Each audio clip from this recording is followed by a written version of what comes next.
चलिए अब स्टार्ट करते हैं कूलम्स लॉ से। मैंने बताया था कि चैप्टर एक्चुअली यहीं से स्टार्ट होता है। तो कूलम्स लॉ का स्टेटमेंट देखेंगे। हालांकि जो चीज पहले बताया है वो 1 मार्कर में काफी बार पूछा गया है और पूछा जा सकता है, तो उसको ध्यान रखिएगा। सो न्यूमेरिकली चैप्टर यहां से स्टार्ट होता है। कूलम्स लॉ क्या कहता है? तो कूलम्स लॉ का स्टेटमेंट क्या है समझिएगा। दो चार्जेस हैं Q1 और Q2, पॉइंट चार्जेस हैं, और इनके बीच में अगर सेपरेशन R है तो इनमें जो फोर्स लगेगा it's like Newton's law of gravitation. Newton law of gravitation जैसा ही है। न्यूटन लॉ ऑफ ग्रेविटेशन क्या कहता था कि दो मासेस हैं, ऐसे ऐसे रखे हुए हैं, उनके बीच में जो फोर्स होगा क्या होगा, F proportional to M1 M2 होगा, दोनों के प्रोडक्ट ऑफ द मासेस के प्रोपोर्शनल होगा कि नहीं होगा। और जो फोर्स है वो डिस्टेंस पे भी डिपेंड करेगा। कैसे डिपेंड करेगा? F प्रोपोर्शनल टू 1/r² होगा, मतलब डिस्टेंस के स्क्वायर के इनवर्सली प्रोपोर्शनल होगा। ठीक है। सो ये यही कहानी यहां पे भी चलेगी। दो चार्जेस है Q1 और Q2, इन दो चार्जेस के बीच में जो फोर्स लगेगा, क्या फोर्स लगेगा, कैसा फोर्स होगा, वो डायरेक्टली प्रोपोर्शनल होगा प्रोडक्ट ऑफ द चार्जेस के, मतलब कि F proportional to Q1 Q2। ठीक है। वो इनवर्सली प्रोपोर्शनल होगा स्क्वायर ऑफ द डिस्टेंस के। बिल्कुल न्यूटन लॉ ऑफ ग्रेविटेशन जैसा है। इनफैक्ट कुछ वो क्या बोलते हैं, मीम बोलते हैं ना, मीम भी बनाते हैं लोग कि न्यूटन लिख रहे हैं और कूलम्स पीछे से झांक रहे हैं, है ना। सो कुछ ऐसा ही है। ठीक है। तो F proportional to Q1 Q2, F proportional to 1/r², और प्रोपोर्शनलिटी क्या होगा ये, F proportional to Q1 Q2 r²। ठीक है। सो प्रोपोर्शनलिटी का साइन हटेगा तो एक कांस्टेंट आएगा, that constant is 1/4 pi epsilon naught। In fact that constant is K, electrostatic constant है ये। K जो है वो 1/4 pi epsilon naught होता है, या 1/4 pi epsilon naught लिख लीजिए, थोड़ा बड़ा लिखना है तो। इनफैक्ट K जो है वो 1/4 pi epsilon naught है। कांस्टेंट के बारे में बात करेंगे r²। सो पहले आप यहां तक लिख लीजिए। आई होप आपने लिख लिया होगा। अब देखिए उस कांस्टेंट के बारे में बात करते हैं हम लोग। ये K आपका इलेक्ट्रोस्टैटिक कांस्टेंट है। This is called electrostatic constant.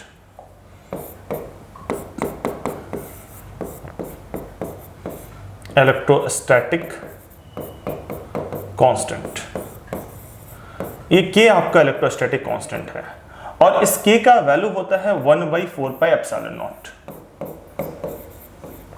अब एप्सिलॉन नॉट क्या है, अभी एप्सिलॉन नॉट को भी डिस्कस करेंगे। Epsilon not is permittivity of free space, permittivity of free space of free space.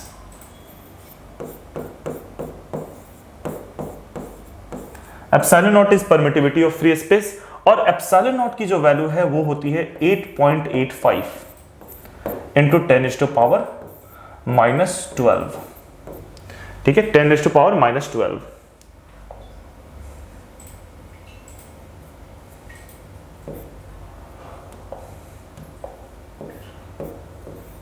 क्या यूनिट होता है, अभी यूनिट के बारे में बात करेंगे। K क्या होगा, अगर आप एप्सिलॉन नॉट को यहां पे पुट करोगे 1/4 pi epsilon not, epsilon not को उठाकर यहां पे पुट कर दो और कैलकुलेट करके देखो क्या आएगा। ये कैलकुलेशन आता है एग्जैक्टली 9 इंटू 10⁻9। अब हम दोनों की यूनिट के बारे में बात करते हैं, तो दोनों का यूनिट क्या होगा। F = K Q1 Q2 r² होता है, अभी हमने देखा। तो K क्या होगा, K होगा F r² Q1 Q2। ठीक है, K = F r² Q1 Q2। F मतलब न्यूटन, R मतलब डिस्टेंस यानी कि मीटर स्क्वायर, और Q1 Q2 product of the charges है यानी कूलम स्क्वायर। तो ये क्या बन जाएगा, ये बन जाएगा newton metre square by coulomb square. So ये आपका K का वैल्यू होगा, newton metre square by coulomb square. और एप्सिलॉन नॉट उल्टा है, in fact K = 1/4 pi epsilon naught है, तो एप्सिलॉन नॉट का यूनिट क्या होगा, coulomb square by newton metre square.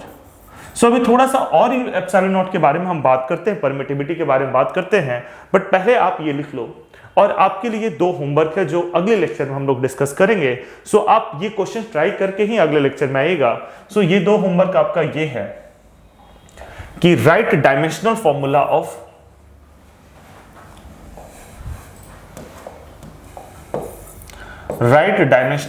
Of dimensional formula समझ लो, MLT formula, dimensional formula of a electrostatic constant. Electrostatic constant मतलब कि के, इलेक्ट्रोस्टैटिक कांस्टेंट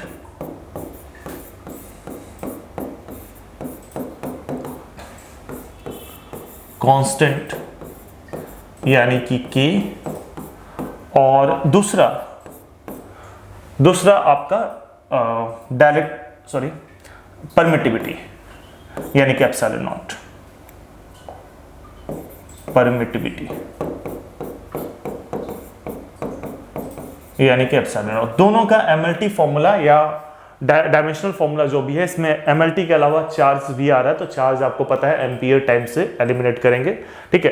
तो ये फॉर्मूला आपको अगली क्लास में करके आना है, अगली क्लास के लेक्चर स्टार्टिंग में देखेंगे। सो नेक्स्ट है आपका परमिटिविटी। परमिटिविटी मैंने बोला था थोड़ा सा अभी और डिस्कस कर लेते हैं। तो epsilon not is the permittivity. Permittivity को हम कैसे डिफाइन करेंगे? देखिए, कुलम ने बताया कि दो चार्जेस को अगर हम r डिस्टेंस पे रखेंगे तो उन दो चार्जेस पे जो फोर्स होगा वो डायरेक्टली प्रोपोर्शनल होगा प्रोडक्ट ऑफ द चार्जेस के, वो इनवर्सली प्रोपोर्शनल होगा स्क्वायर ऑफ डिस्टेंस पे, ठीक है। न्यूटन ने भी कुछ ऐसा ही बताया था, और न्यूटन ने बताया था कि प्रोपोर्शनलिटी का साइन हटेगा तो एक कांस्टेंट आएगा, that constant is called ji, capital G, that is universal gravitational constant. Newton ने मासेस के लिए बताया था, न्यूटन लॉ ऑफ ग्रेविटेशन आपको याद होगा।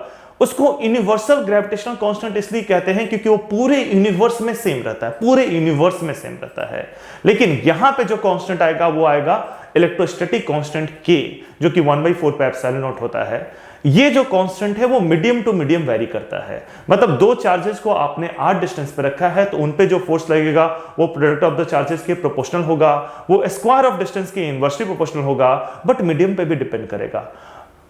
आपने दो चार्जेस को एयर में रखा है तो अलग फोर्स लगेगा, उन्हीं दो चार्जेस को सेम डिस्टेंस में वाटर में रखा है तो अलग फोर्स लगेगा। तो ऐसा एक कांस्टेंट हमें लेना होगा जो मीडियम के इफेक्ट को कंसीडर करे, that constant is permittivity. Permittivity का मतलब होता है permission given by the medium to the charge to allow its effect to flow through it. Medium charge को कितना परमिशन देता है, मीडियम चार्ज को किस हद तक अलाउ करता है, किस एक्सटेंट तक अलाउ करता है उसके इफेक्ट को फ्लो कराने के लिए, that is called permittivity. So permittivity is simply defined as the permission given by the medium to the charge to allow its effect to flow through it. और epsilon naught का value तो हमने देख ही लिया, यूनिट देख ही लिया। So this is the definition of epsilon naught. अगर एक बार और वैल्यू लिखना चाहते हैं तो एक बार और लिख लेते हैं। एप्सिलॉन नॉट 8.85 into 10⁻⁻12 कूलम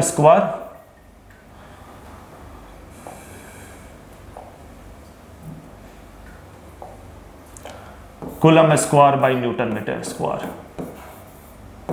और वर्क के क्या है आपका? Electrostatic constant 1/4 pi epsilon naught, put करने के बाद आएगा 9 into 10⁻⁹, ठीक है, newton metre square by coulomb square.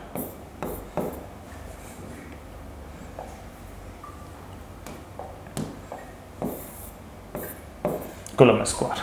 So इसके साथ भी लिखना चाहते हैं तो एक बार लिख लीजिए, फिर आगे बढ़ते हैं हम लोग क्वेश्चंस पे आते हैं।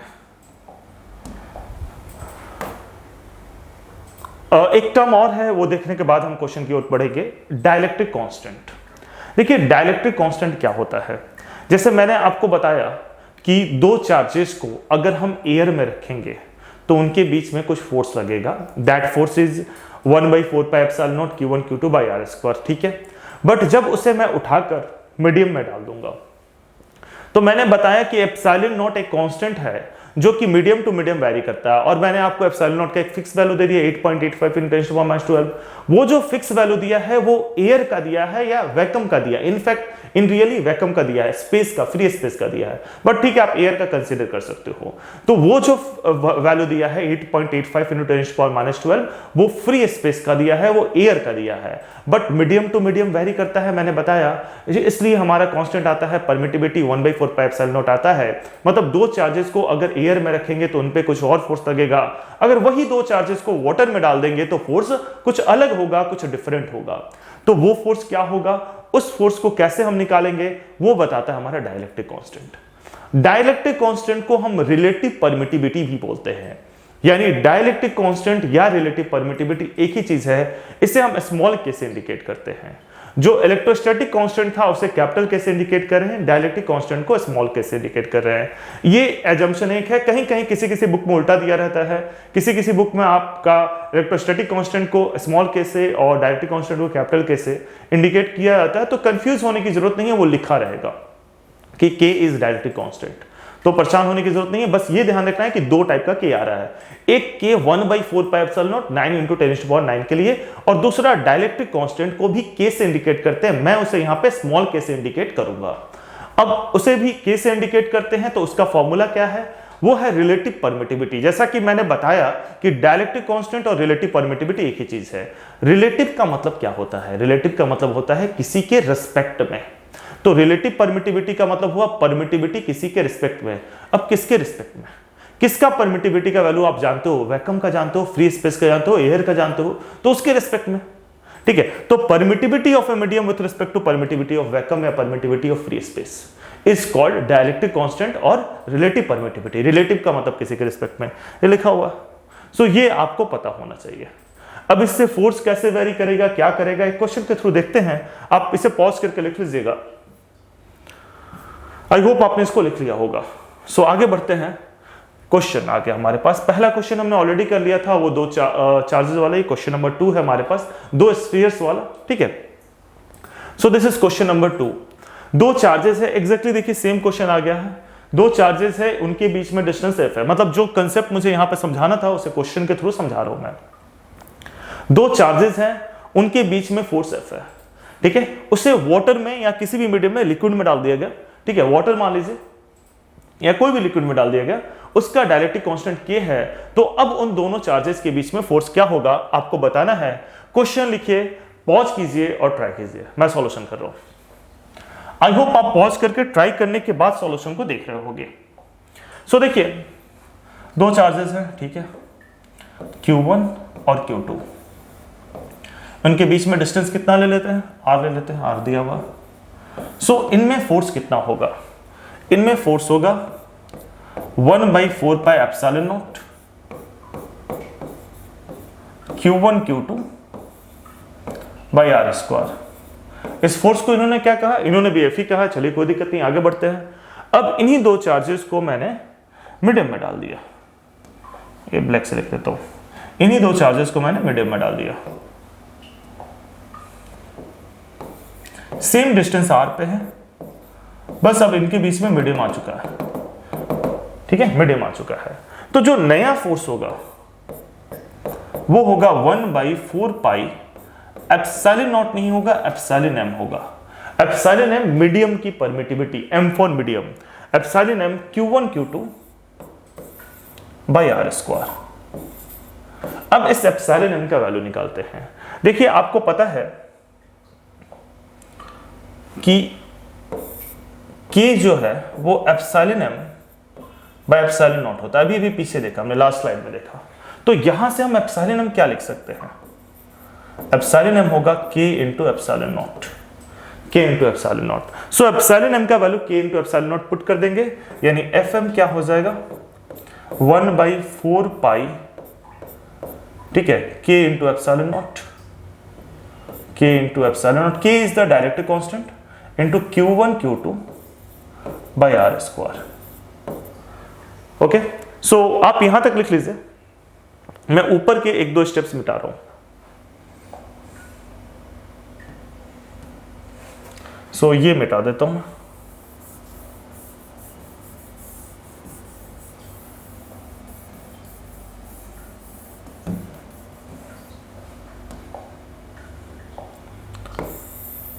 अब देखिए इसे कैसे लिख सकते हैं, जो Fm है इसे Fm कहते हैं, ये मीडियम का फोर्स है तो इसे Fm कहते हैं। तो Fm को कैसे लिख सकते हैं, 1/K बाहर कर लेते हैं और ये जो बचा 1/4πε0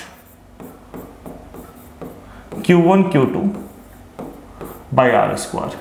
सबसे पहले तो ये लिखे थे ना, 1/4πε0 Q1 Q2 r² हमारा F होगा। तो मीडियम में फोर्स क्या हुआ, F/K।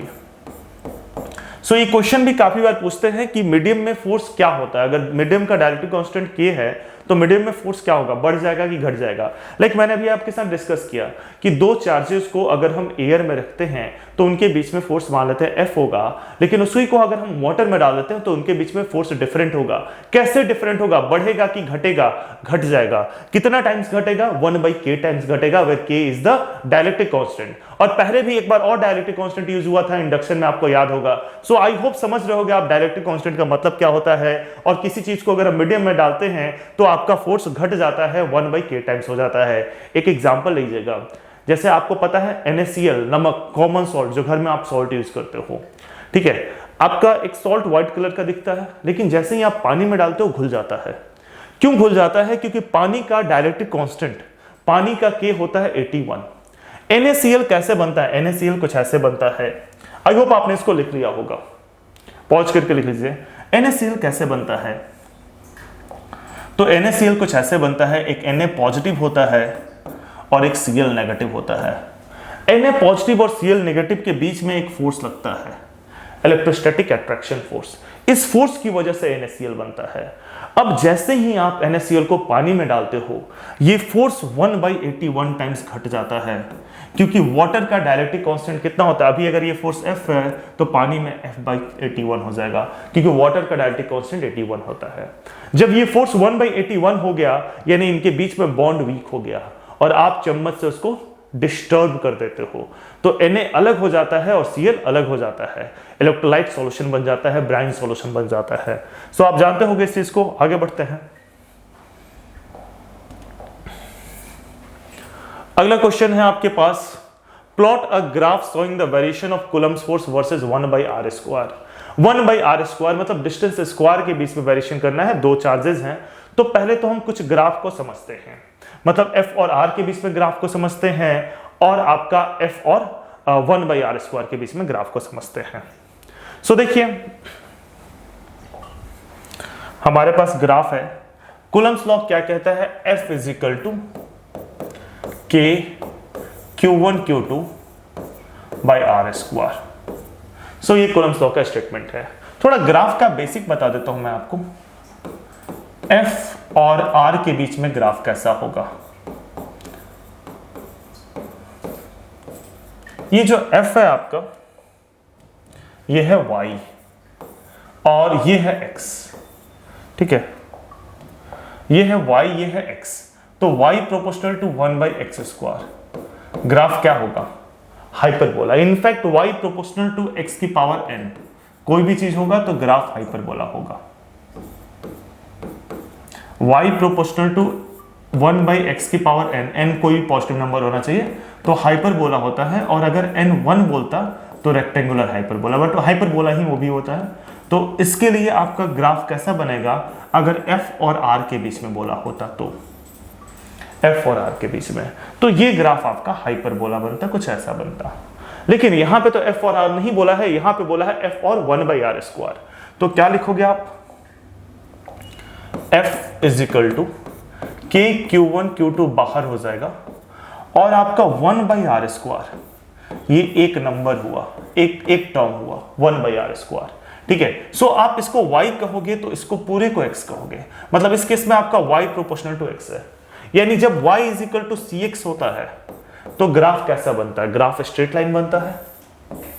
इधर f हो गया, इधर 1/r² हो गया, और ग्राफ आपका स्ट्रेट लाइन बनेगा, स्ट्रेट लाइन ऑरिजिन से स्टार्ट करते हुए। और इस स्ट्रेट लाइन का जो थीटा होता है, जो एंगल होता है, उसे हम स्लोप बोलते हैं, वो उसका tan थीटा हम स्लोप बोलते हैं। यानी स्लोप m स्लोप से इंडिकेट करते हैं, tan थीटा ये होगा आपका, यहाँ पे है K Q1 Q2 के बराबर। मतलब इस क्वेश्चन में जो स्लोप है आपका वो K Q1 Q2 के बराबर है, स्लोप बोलते हैं। ये सब आपने क्लास 11th में पढ़ा होगा, जरूर पढ़ा होगा, तो इसे आप नोट कर लीजिए, ठीक है। एक रिकैप टाइप का हो गया। फिर हम इस क्वेश्चन को देखते हैं। आई होप आपने इसको नोट कर लिया होगा। सो देखिए, अब इस क्वेश्चन में आते हैं हम। इस क्वेश्चन में भी आपका F और 1/r² के बीच में ग्राफ बनाना है। तो F और 1/r² के बीच में ग्राफ तो स्ट्रेट लाइन होगा, और उसका स्लोप जो है वो K Q1 Q2 होगा। एक बार इस बात को देखते हुए आगे बढ़ते हैं। F = के Q1 Q2 into 1/r²।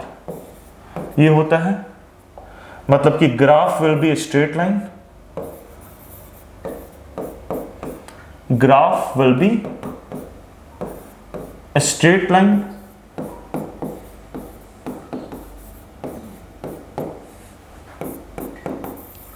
with slope k Q1 Q2 with slope k Q1 Q2। सो अब k Q1 Q2 भी आपको दे रखा है, आप ये इसको लिख लीजिए, फिर आगे देखते हैं। सो k Q1 Q2 भी दे रखा है, मतलब Q1 Q2 दे रखा है आपका। एक केस में Q1 Q2 कैसा है, पॉजिटिव है।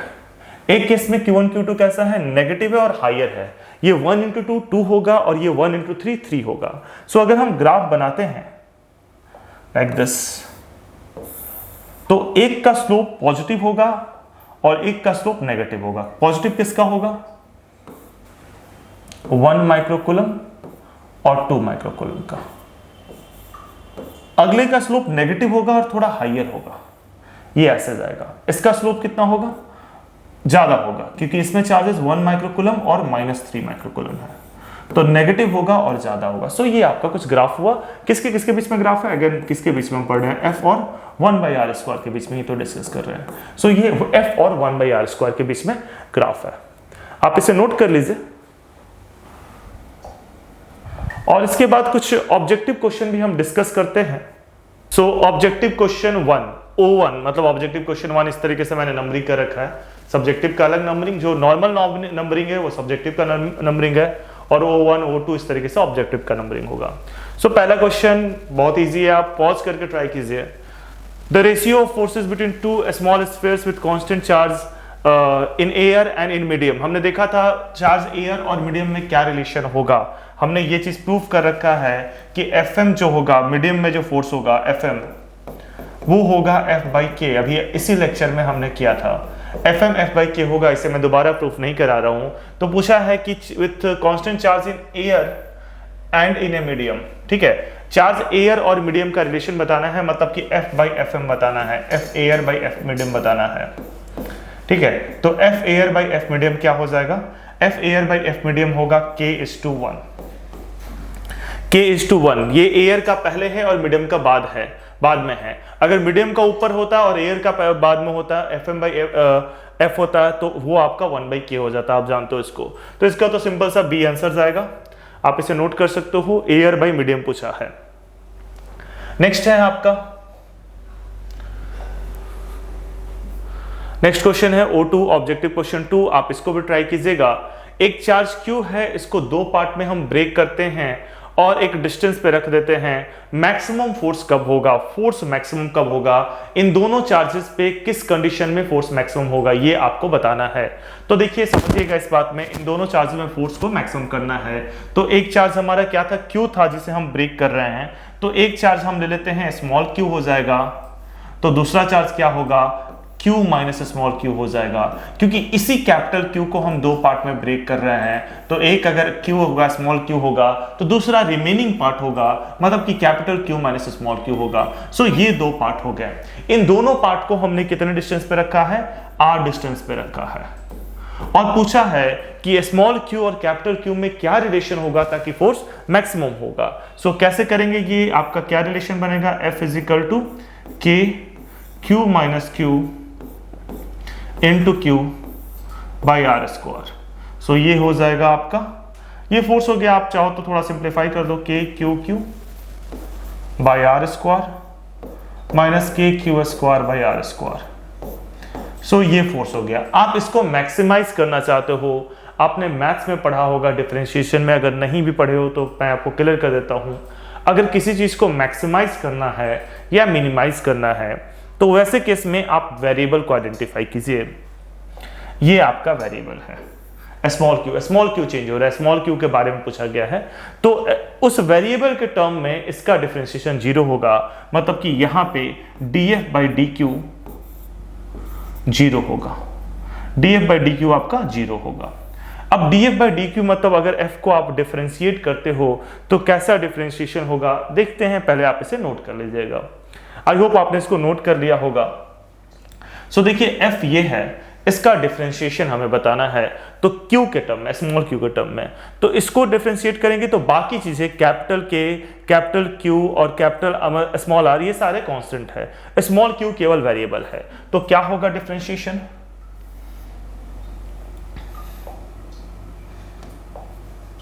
d बाई डी क्यू, क्योंकि इस केस में k कैपिटल Q और r स्क्वायर बाहर हो जाएगा, कांस्टेंट है, और अगले केस में k बाई आर स्क्वायर बाहर हो जाएगा, ये कांस्टेंट है, d by D Q Q square, ये 0 होगा।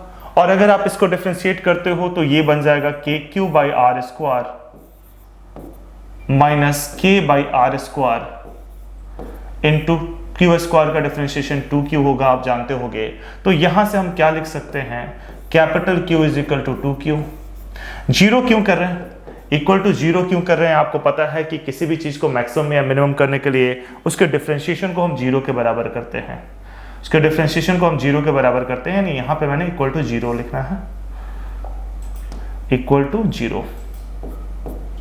दिस इंप्लाइज, अब अगर इक्वल टू 0 है तो k by R square cancel out हो जाएगा और q is equal to 2q के बराबर होगा, यानी यहां से आप लिख सकते हो स्मॉल q बाई 2 होगा, small q is q by 2। This is your answer, आप लिख लीजिए इसको पूरा, ठीक है। ये क्वेश्चन नंबर 2 हो गया, O2 हो गया, मतलब ऑब्जेक्टिव क्वेश्चन 2 हो गया। अब आगे चलते हैं, O3 की बात करते हैं।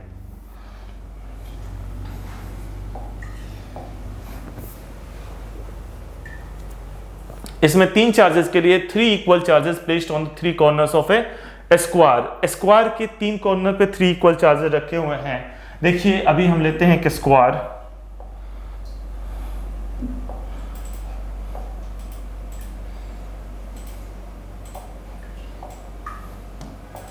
एक स्क्वायर लेते हैं और इस स्क्वायर के 3 कॉर्नर्स पे चार्ज रखते हैं, एक यहां पे रखेंगे Q, तीनों चार्ज कैसे हैं, इक्वल है, Q और Q। अब इसमें क्या पूछ रहा है if the force between Q1 and Q2, मतलब फर्स्ट Q, ठीक है, इसमें और इसके बीच में जो फोर्स है F12 है, and between Q1 and Q3 is F13, ठीक है। तो F12 और F3 का रेशियो पूछा है, मतलब ये अगर आपका 1 हो गया, ये 2 हो गया और ये 3 हो गया, ठीक है ना। सो अब इसमें पूछा है F12 बाई F13 क्या होगा, 1 और 2 के बीच में फोर्स कितना होगा, F12 कितना होगा, k q square by a square. अगला बोला है Q1 और Q3, ये क्या होगा आपका F13। सो ये तीसरा कॉर्नर इन्हें थोड़ा सा क्लियर करना चाहिए था, यहाँ पे क्वेश्चन में क्लियर नहीं है। तीसरा कॉर्नर आपका जहां से मैंने लिया है क्वेश्चन, वहां पे थोड़ा और क्लियर लिखना चाहिए था। तीसरा कॉर्नर ये होगा, सो ये ऑप्शन से पता चला तीसरा कॉर्नर ये है, क्यों यहां पे रखा गया है। सो ये थर्ड कॉर्नर हुआ। सो F13 क्या हो जाएगा, ये डिस्टेंस कितना होता है आपका, ये डिस्टेंस होता है a√2, ये डिस्टेंस होता है a√2। सो ये क्या हो जाएगा आपका k q स्क्वायर a√2 का होल स्क्वायर, यानी कि k q square by 2a square. So देखिए वैसे तो मतलब 1 2 3 ऑर्डर में चलेंगे तो 1 2 3 होगा। अगर मैं ऐसे लेता, यहाँ पे लेता, तो इसको 1 बोलते हैं, इसको 2 बोलते हैं, इसको 3 बोलते हैं, ठीक है। बट 1 3 इन्होंने भी स्पेसिफाई नहीं किया था और एक डायगोनल अपोजिट नहीं बोला था, तो थोड़ा सा इश्यू क्रिएट हो सकता है। अदरवाइज इन्हें एक बोलना था कि 3 कॉर्नर्स इन ऑर्डर में रखा हुआ है, 1 2 3 इस तरीके से ऑर्डर में रखा हुआ है, फिर यही डायग्राम बनेगा। आप इधर से भी बनाते तो 1 2 3 इधर बनता, ये 2 होता, ये 3 होता, तो उस केस में सेम आंसर आता। अब आपसे पूछा है कि F12 बाई F13 क्या होगा, F12 बाई F13 क्या होगा। आप डिवाइड करके देख लीजिए इन दोनों को डिवाइड करके देख लीजिए क्या आएगा आपका, k q square by a square by k q square by 2a square. ये 2 ऊपर चला जाएगा तो क्या आएगा आपका 2:1 आएगा। सो 2:1 इज द आंसर, यानी 2 इज द आंसर, ये आपका आंसर हो जाएगा। ये 2 ऊपर चला जाएगा, 2:1, दैट इज योर आंसर। आप नोट डाउन कर सकते हो इसको। हम आगे बढ़ते हैं।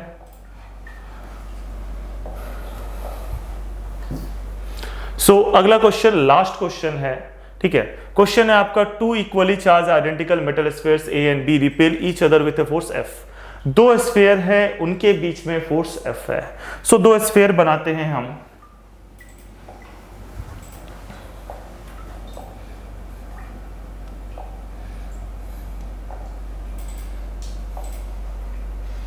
दो स्फीयर बनाते हैं, छोटा स्फीयर लेते हैं और इनके बीच में फोर्स जो है वो एफ है।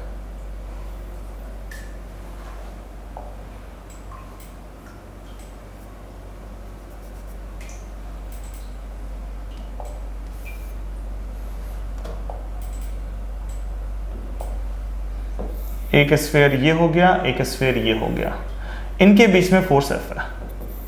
कोई डिस्टेंस आर होगा और इनके बीच में फोर्स एफ है। ये Q1 Q है और ये भी Q है। Two equally charge identical metal sphere, इनके बीच में फोर्स एफ है, यानी K Q square by R square F दे रखा है आपको। K Q square by R square ये आपको एफ दे रखा है।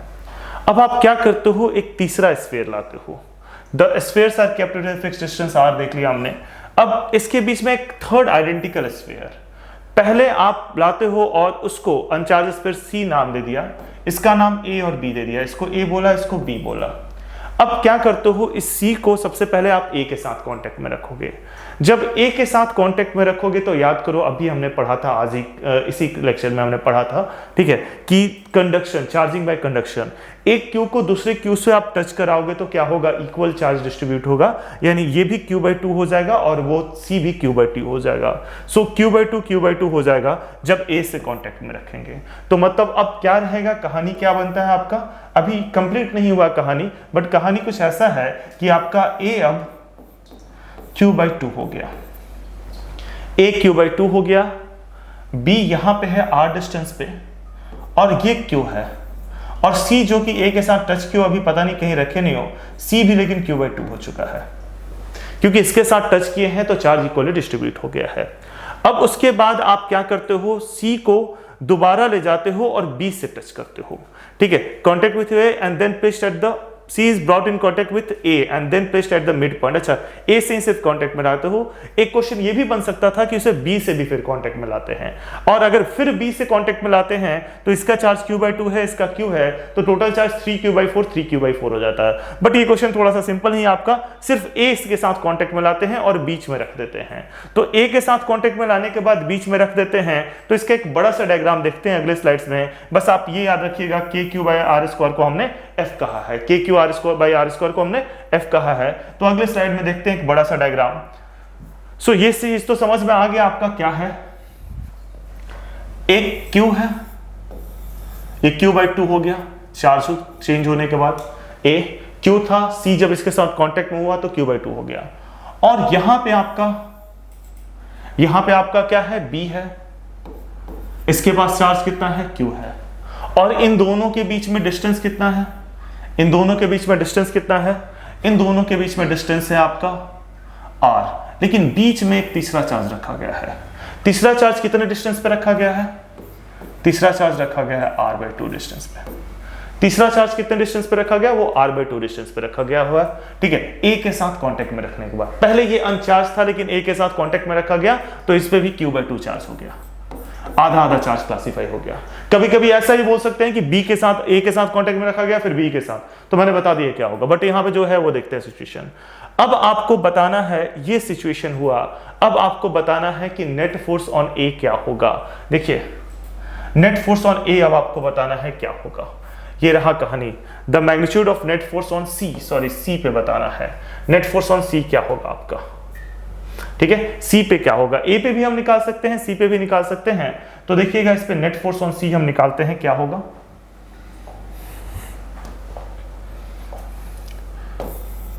Q/2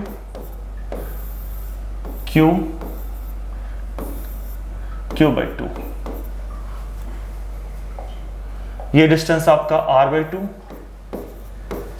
ये डिस्टेंस आपका R/2।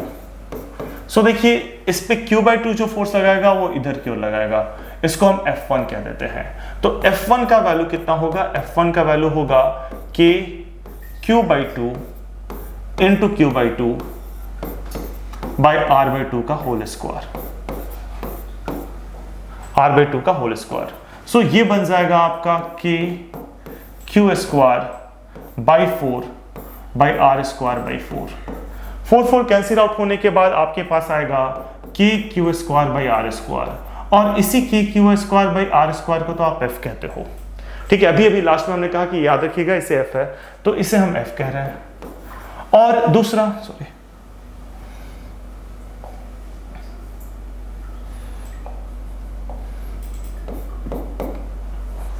अभी हमने F1 लगाया, अब उसके बाद ये Q भी इस पे फोर्स लगाएगा इधर की ओर, इसे हम F2 कहते हैं। तो F2 कितना हो जाएगा? F2 होगा आपका K Q into Q/2 by R/2 का होल स्क्वायर। सो इसमें 2 नीचे आ जाएगा और R/2 का होल स्क्वायर में जो 4 आएगा डेनोमिनेटर का डेनोमिनेटर वो ऊपर चला जाएगा, तो F2 कुछ ऐसा हो जाएगा 4/2 into K Q² by R², यानी कि क्या होगा आपका? ये होगा 2F। ये तो K Q² by R² F हो गया और इसके साथ 2, तो 2F हो गया। अब F2 2F है, F1 आपका F है। नेट फोर्स क्या होगा? दोनों का सब्ट्रैक्शन। F नेट क्या होगा? F नेट क्या लिखेंगे हम?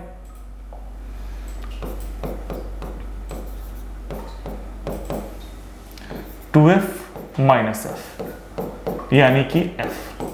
सो आंसर क्या जाएगा? आंसर जाएगा आपका F। आप इसे नोट डाउन कर लीजिए। आई होप आपने पॉज करके इसे नोट डाउन कर लिया होगा। और इस लेक्चर में हम यहीं तक रखते हैं। F एक हमारा ऑप्शन था, इस लेक्चर में हम यहीं तक रखते हैं। अगला चीज अगले लेक्चर में रखेंगे, ठीक है।